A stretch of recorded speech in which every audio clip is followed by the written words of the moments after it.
Je m'appelle Mathilde Joady et je travaille pour Finance Innovation. Finance Innovation, on est le pôle de compétitivité français dans le domaine de la finance digitale. Fort d'un écosystème de plus de 600 membres, on œuvre à l'accompagnement des fintech en les mettant en réseau, en relation avec les petites, moyennes, grandes entreprises, académiques, institutionnelles entre autres. On a pour but de les aider à accéder au marché, accéder à des clients, des partenaires et à développer leur croissance. Je m'appelle François Tessier, je suis responsable du programme FinTech InsurTech de Paris Co, qui est situé dans la Grande Arche de la Défense. Et pour vous situer, Paris Co, c'est une agence d'innovation qui existe depuis une vingtaine d'années, une structure associative et qui est positionnée sur tout ce qui est innovation durable. Je suis Marilyn Eyerman, je suis chargée d'affaires à Impact au sein de BNP Paribas et ma mission, ma raison d'être, c'est d'accompagner les entrepreneurs qui innovent pour un monde meilleur. BNP Paribas, via son label Act for Impact, souhaitait participer au challenge FinTech for Tomorrow cette année parce que nous sommes convaincus que les FinTech peuvent être un formidable levier d'impact positif si elles mettent l'humain au cœur de leur business model. Paris Co soutient le challenge FinTech dans la mesure où ce challenge propose de promouvoir des créations d'entreprises dans le domaine de la finance durable, ce qui correspond exactement à la mission que l'on se donne, nous, Paris Co, au sein du programme que j'anime, qui est autour de la FinTech. Finance Innovation soutient le Challenge FinTech parce qu'on travaille avec de nombreuses Green Tech au sein de Finance Innovation. On a une filière qui est dédiée dont je m'occupe et c'est aussi une opportunité pour nous de faire de la veille et de découvrir les nouvelles pépites de demain.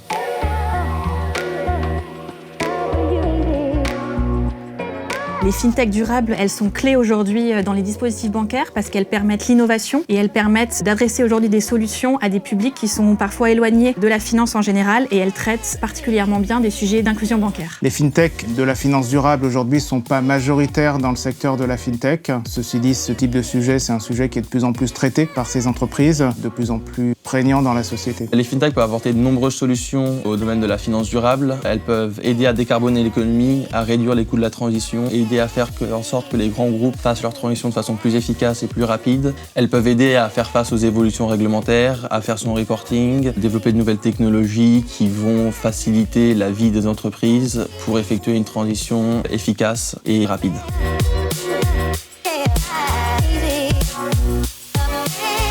Au niveau du dossier de candidature, forcément, on cherche des solutions innovantes qui répondent à un problème bien identifié et réel. Au niveau des dossiers, les conseils que l'on pourrait donner, c'est d'être clair, avoir une vision à moyen long terme précise, ne pas s'éparpiller dans ses objectifs et apporter une solution innovante. Dans les dossiers de candidature, je serai particulièrement attentive aux sujets sociaux et sociétaux. Les sujets qui parleront d'inclusion bancaire, qui vont apporter des solutions au plus grand nombre, sont les sujets qui vont me tenir le plus à cœur. Mon conseil pour les candidats, une entreprise, c'est un vrai marathon et donc le défi, c'est de tenir sur la durée. Certains ont du talent pour créer les entreprises, d'autres ont du talent pour ensuite les développer. Alors le mot d'ordre, c'est entourez-vous des bonnes personnes, des bons écosystèmes, des bons experts qui vont pouvoir vous aider sur tous les sujets tout au long de la vie de votre entreprise. Ce qui est important, c'est qu'on voit à peu près tous les éléments du projet. Ce qui est important pour le candidat, c'est de comprendre qu'on ne va pas juger une idée, mais on va juger une entreprise. Il faut que le candidat parle de tous les volets de son projet, pas forcément en allant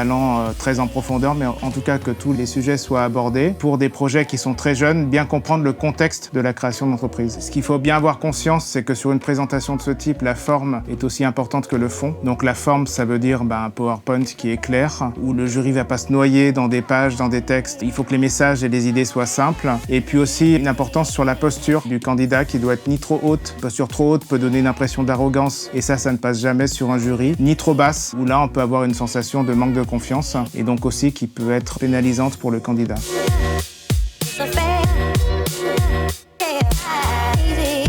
Bon courage à tous et rejoignez-nous pour aider à développer la finance de demain. Mon mot de la fin, ce serait plutôt une expression, ce serait de dire je suis humain et rien de ce qui est humain ne m'est étranger. Alors allez-y, surprenez-nous, montrez-nous toutes vos convictions et mettez-les au service effectivement de l'impact positif sur les autres et sur la société. Et nous, on sera ravis de vous accompagner avec Act for Impact chez BNP Paribas. Merci à l'Institut de la Finance Durable pour nous faire confiance, pour nous embarquer dans cette aventure.